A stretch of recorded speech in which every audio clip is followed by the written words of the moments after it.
On this episode of Hot Rod Hoarders, we find an old, faded, funny car body and track down its history from day one.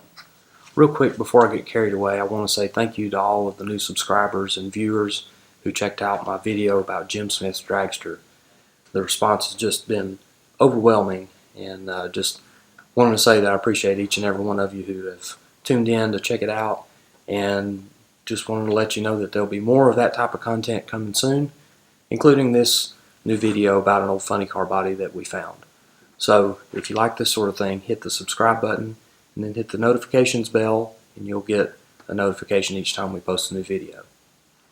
I guess it was about a year ago my dad told me that on his way to go play music somewhere that he saw a bunch of old funny car bodies sitting in some guy's yard, and it was just one of those things he didn't have time to stop, and we always sort of made a plan to check it out and see if any of the stuff was for sale, kind of figure out what this guy's story was. Well, my friend Mike Clayton posted some pictures on Facebook of all those funny car bodies and said he stopped and talked to the guy, and that kind of broke the ice a little bit as far as us wanting to go seek it out a little further.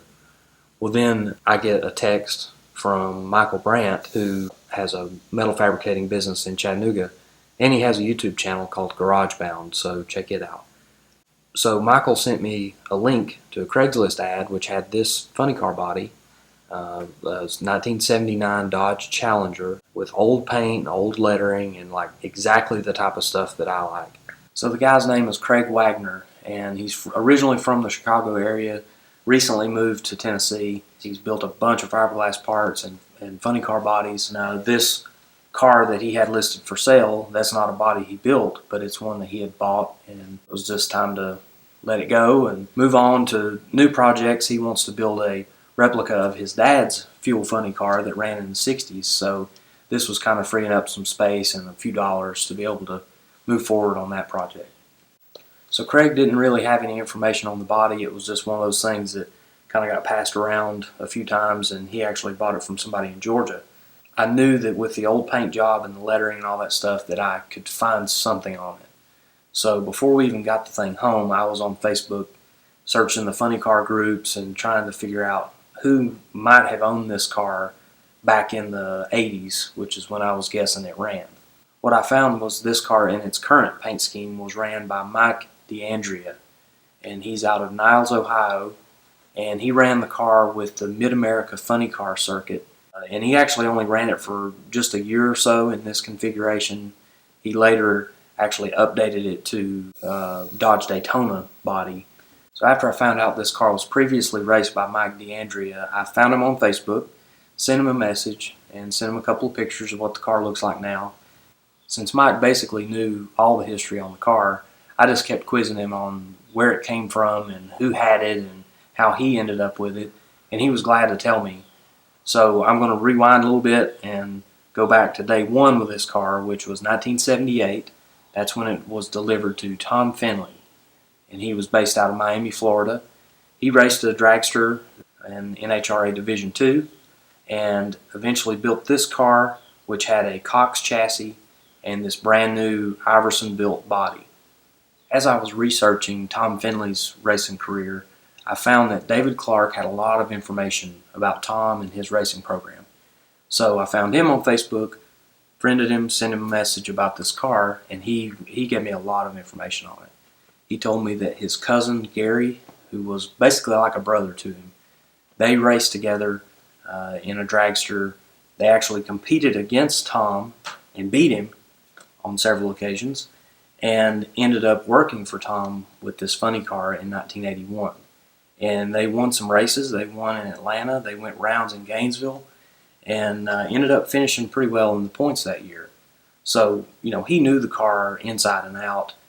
He told me about the engine setup, which was tuned by Tim Richards. He told me a lot of details about the car, which was really cool to find out. And he also told me that when he and his cousin, when they decided to kind of go their own way and let Tom handle the driving duties on the funny car, that Tom actually performed really well in the 82 season and took the points championship in Division II. The odd thing about all this is that Tom just went missing at the end of the 82 season. So even though he had a really good successful season, that was pretty much the end of this car's professional career, and it was pretty much the end of Tom as far as we know it. Jerry and Daryl Gwynn actually bought the car from Tom's estate, and they pretty much just parted it out. They took, what they could use and then sold off the body and chassis.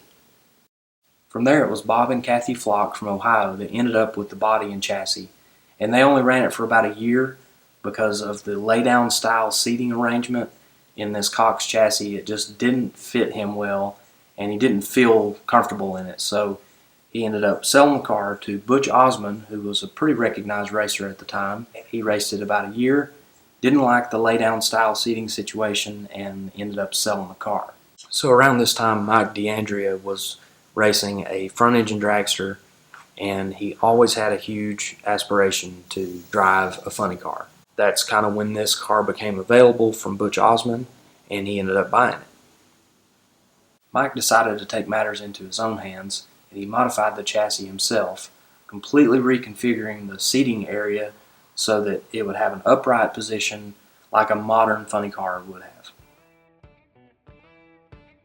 So you can see on the paint job that it pretty much stayed similar from those early days with Tom Finlay all the way up through Mike D'Andrea's run with the car.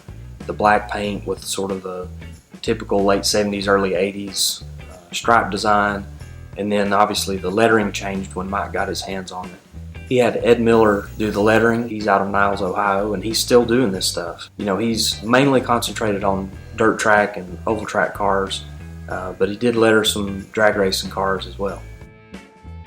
Mike debuted the car in 1991 and was racing exclusively with the Mid-America Funny Car circuit. When Mike first started racing, he already had a wife and a kid, and he actually had more kids while he was on the road and racing, just about every weekend. And he said that was the best decade of his life because he could include his family, he was having fun, and he had a setup on the car that didn't require a tremendous amount of maintenance between rounds. He wasn't going broke trying to just make rounds with the car. After running the car for a couple of years, Mike upgraded the body to a early 90s Dodge Daytona, but he kept this body just as a backup. Mike ended up selling the body, and it just sort of bounced around to some different owners, and really I guess it was just kind of yard art or souvenir because nobody ever actually used it. Nobody put it on a car, nobody repainted it, nobody ever put it back into service. Since this body doesn't really have any sentimental value to me, this is more than likely something that we will just clean up and probably sell in the next few months. It's not something that we can make a tremendous amount of money on.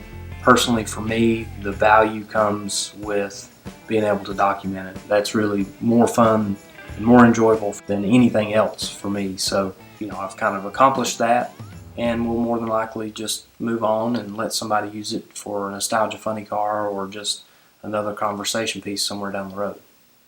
So I realize this funny car body isn't quite as juicy as some of the other cars that we've discovered and got back running or anything like that, but the thing that gets me with this stuff is the history and the stories, and the fact that this thing still had the old paint allowed me to dig that up and get the information from Mike D'Andrea, get it from David Clark, and some other people along the way that played a part in this car's history. So, that's really pretty meaningful to me, and it kind of allows me to pass that along. If we do end up selling the car, we can pass along that history, and the next person down the line will know a little bit more about it.